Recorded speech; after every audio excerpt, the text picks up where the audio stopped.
கடலில் நிற்கிறதுனாலே நம்மளுக்கு பயமாக இருக்குங்க. ஆனால் அந்த கடலை கூட நம்ம அழகாக கடக்கலாம். எப்படின்னு கேட்குறீங்களா? கரம் பிடித்தவர் துணை இருந்தால் போதும், ஆழ்கடலையும் அழகாக கடக்கலாம்.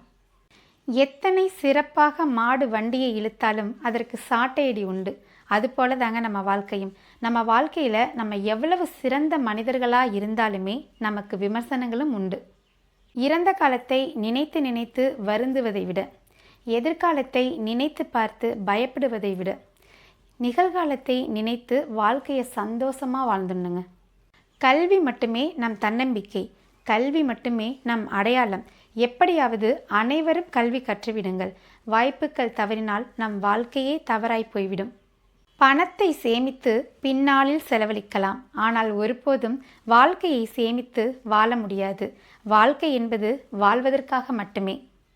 மனவரையில் சிறு வியர்வை வந்தாலும் ஓடி வந்து துடைத்து விட்டவர்கள் பின் வாழ்க்கையில் கண்ணீர் விட்டு அழுதாலும் துடைப்பதற்கு யாரும் வருவதில்லை. இந்த வீடியோ உங்களுக்கு பிடிச்சிருந்துச்சுன்னா ப்ளீஸ் லைக் பண்ணுங்கள், ஷேர் பண்ணுங்கள். மறக்காமல் எஸ்எஸ்ஆர்ஜே சேனலுக்கு சப்ஸ்கிரைப் பண்ணுங்கள் நண்பர்களே. மீண்டும் இதே போன்ற ஒரு வீடியோவுடன் உங்களை நான் சந்திக்கின்றேன். நன்றி, வணக்கம்.